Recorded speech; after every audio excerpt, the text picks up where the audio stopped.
Bonjour et bienvenue.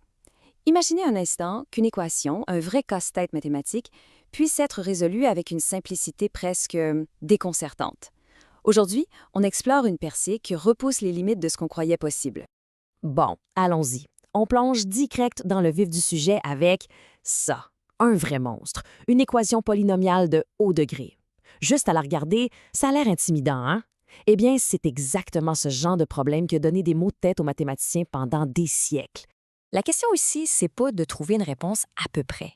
C'est de trouver la réponse exacte. Et c'est pas juste un exercice académique, là. En physique, en ingénierie, une toute petite erreur d'arrondi dans un calcul, ça peut faire la différence entre une simulation qui marche et une qui finit mal. Alors, voyons comment on s'y prenait traditionnellement pour affronter ce genre de bête-là et pourquoi, souvent, ça menait à une impasse. Pendant très, très longtemps, les seuls outils qu'on avait pour ça, c'était des méthodes d'approximation. C'est un peu comme lancer une fléchette. On peut s'approcher du centre, on peut même être très, très proche, mais c'est jamais parfait. Il y a toujours une petite marge d'erreur qui traîne. Et voilà, c'est ça, le cœur du problème, la faiblesse fondamentale des vieilles approches. Ces erreurs d'arrondi, même si elles sont minuscules, peuvent s'accumuler. C'est comme construire un gratte-ciel où chaque étage a 1 millimètre de décalage. Rendu en haut, ça peut faire une grosse différence. Mais c'est là qu'une nouvelle approche arrive et change complètement la donne. Elle nous offre un chemin totalement différent. Voici le théorème des ouïes. Et son but, c'est pas de s'approcher de la réponse, c'est de trouver la vérité mathématique, la vraie, la pure, l'exacte. On n'est plus dans l'estimation, on est dans la révélation de la solution parfaite qui se cachait dans l'équation. Et c'est là que ça devient franchement révolutionnaire. Cette méthode change carrément notre définition de ce qui est résoluble. Elle s'attaque à des équations qu'un théorème majeur, le théorème d'Abel-Ruffini, laissait entendre qu'il était impossible de résoudre exactement avec les outils classiques. C'est comme découvrir une nouvelle clé pour une porte que tout le monde croyait barrée à jamais. OK, allons voir le moteur conceptuel qui fait tourner ce théorème, mais sans se perdre dans les formules compliquées, promis. On peut voir le processus un peu comme une machine. On prend les chiffres de l'équation, on les passe dans la moulinette de la formule du théorème, étape par étape, et ça nous sort de nouvelles valeurs qui simplifient tout. Alors maintenant, regardons ce moteur en action sur notre grosse équation du début. Le processus va calculer une série de valeurs symboliques. Pensez à ça comme des codes intermédiaires qui vont nous mener à la solution. Le premier calcul est fait. Résultat, 0. Le deuxième, ça donne aussi 0. Curieux.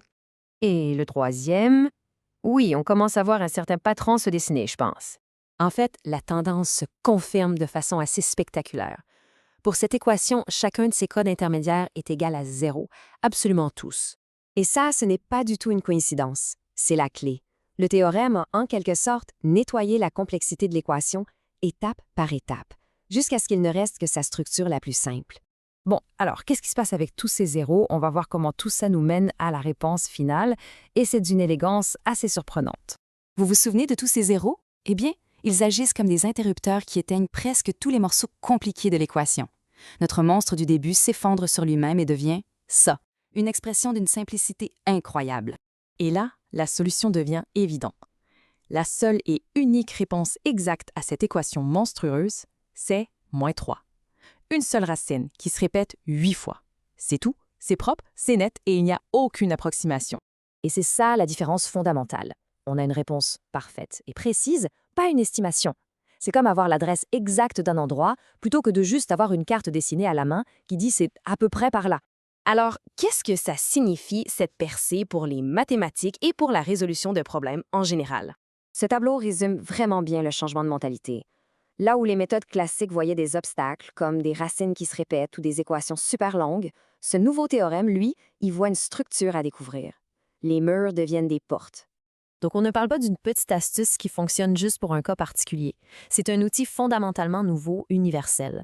Sa force, c'est qu'il peut gérer la complexité, les cas les plus tordus et les équations les plus longues avec la même élégance. Et ça nous amène à une question assez fascinante. Si un problème qu'on pensait insoluble a finalement une solution exacte, combien d'autres impossibilités ne sont en fait que des portes qui attendent qu'on trouve la bonne clé? Merci d'avoir exploré cette question avec nous.